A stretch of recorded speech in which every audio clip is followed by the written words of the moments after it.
Hi, I'm Ivan with TFBTV, here to bring you a review of the Desert Tech SRS.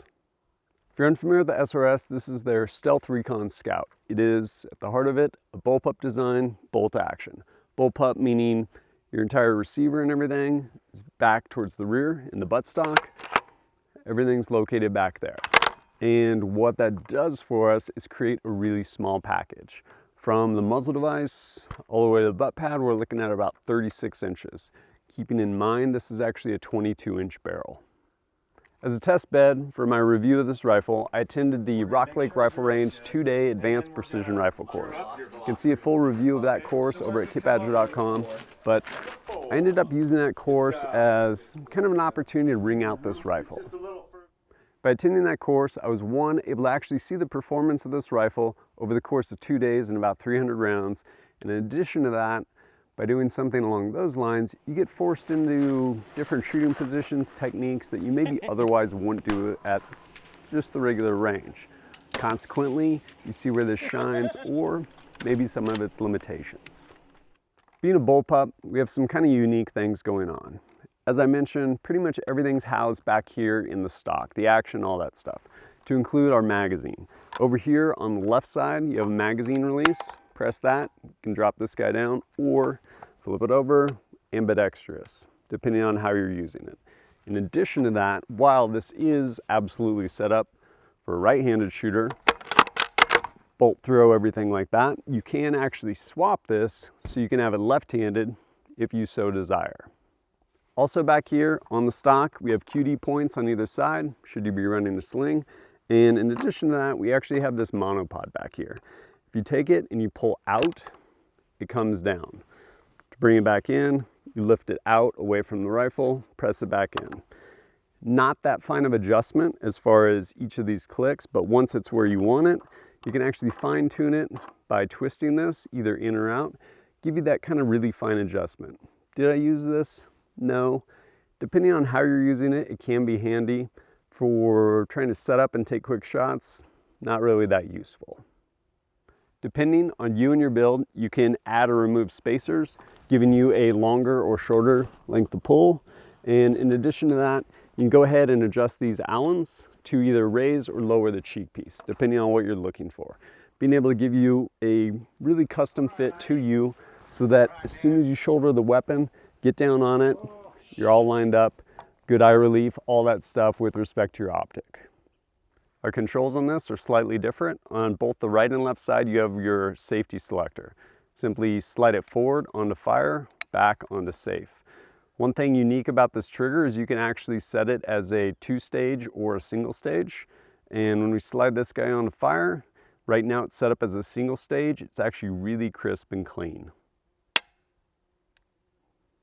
While the rail is proprietary, there's a number of holes that are threaded, so you can add pick rails at 3, 6, and 9 depending on what you're looking for, whether you want to attach a bipod, light, laser, any of your accessories. One of the pretty unique aspects of this weapon system is the ability to pretty rapidly swap calibers. The way we do that is actually swapping out the barrel. So to do that, take my tool, this guy right here. Over on the left side, I'm going to go from lock, 180 degrees to unlock. After that, over here, I have these 4 bolts. I'm gonna go ahead and get in there, at least a good 180 degree turn, loosen these guys up. After I've done that, it's simply a matter of pulling this bolt out, pulling the barrel out. Again, pretty small package and a 22-inch barrel. So there goes my 308 barrel. Now, I'm gonna go ahead and throw a 260 barrel in there, this guy right here. There's a notch down here, and I'm gonna make sure that lines up with my receiver. So I'm gonna come back here, that's lined up, and to make sure the headspace is there, I'm gonna go ahead, close the bolt. At that point, go ahead and take my torque limiter, set to 80 inch-pounds, come back in here, crank them all down.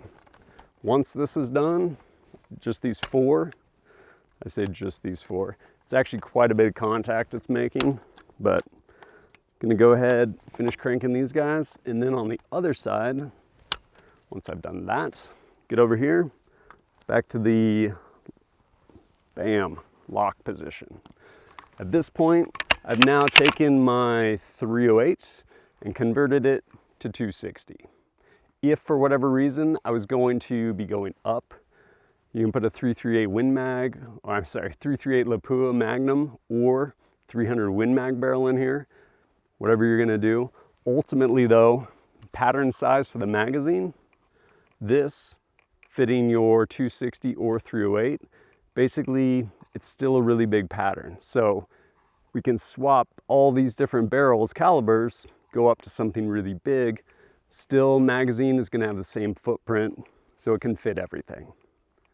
Is this thing accurate? Yes, largely in part due to basically this barrel extension. There's a huge chunk of steel here and it's making a lot of contact with the receiver. Consequently, you're ending up with something really stiff that's gonna hold pretty good groups for you. I am by no means a ninja, but out on the range, I was able to shoot some pretty decent groups with it.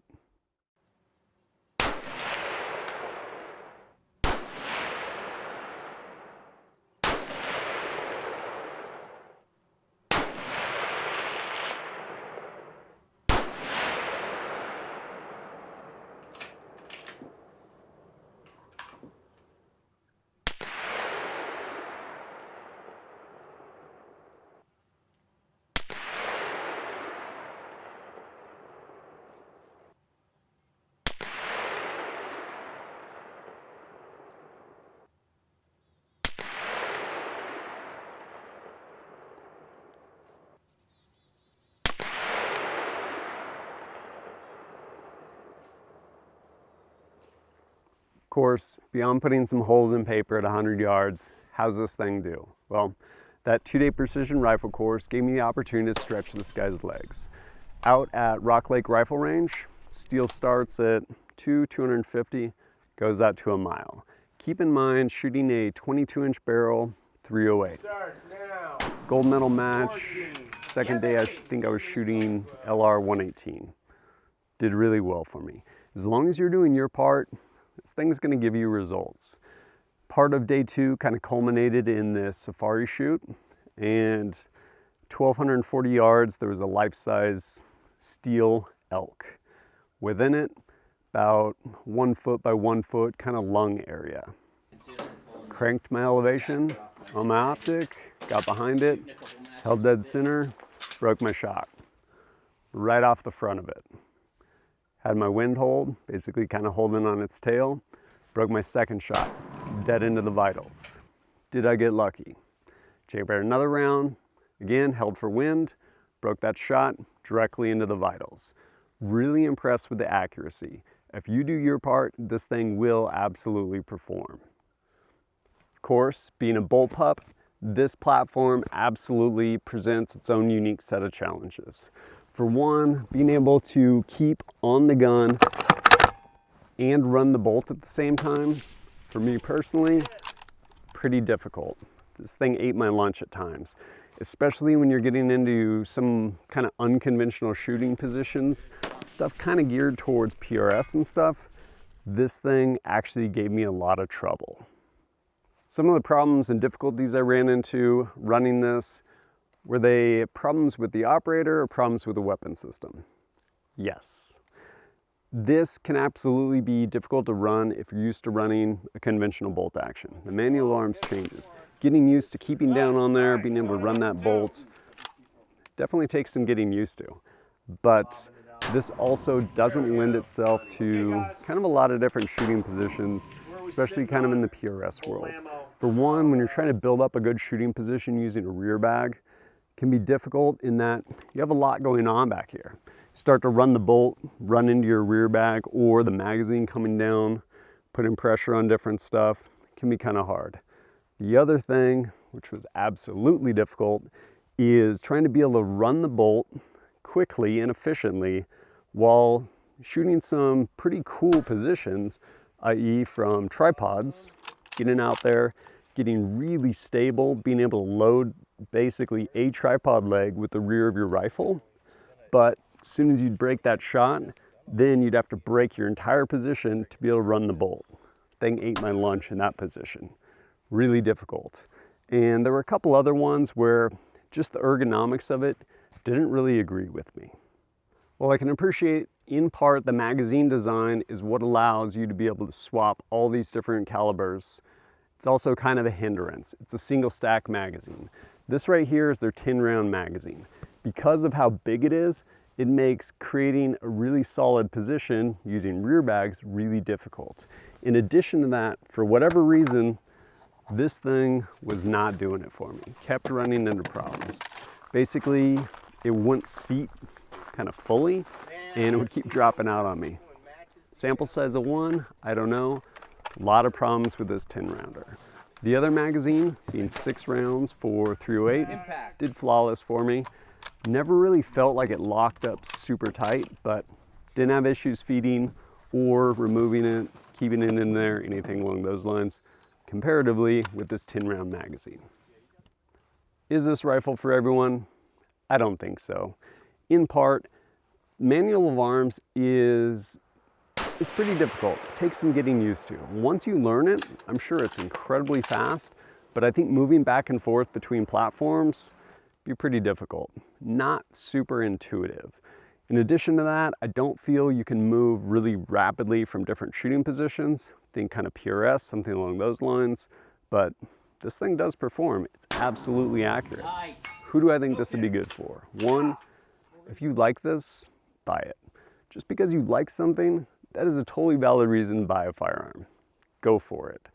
Beyond that, where this actually shines, I think, is people that are truly limited to size space. So think about throwing this in a bush plane or in the back of the vehicle if you don't have much room. You could have this with a silencer on here in the front seat of a patrol car if you're a law enforcement, like going to a call out.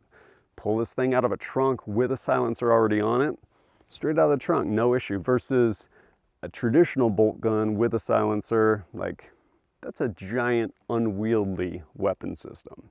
So if you need to carry something discreetly, maybe you're gonna go do Overwatch somewhere, I think this would really do a good job for you. Or again, that limited size, be it a bush plane or even backpacking, granted, thing's kind of a pig. Empty, weighs right around 11 pounds with optic, everything like that. Looking at right around 14, 15 pounds loaded, but it is what it is. Ultimately though, I will say this is a very accurate rifle. Special thank you to Ventura Munitions, keeping TFBTV shooting. And if you're looking for a compact, accurate package, Desert Tech SRS might be the rifle for you.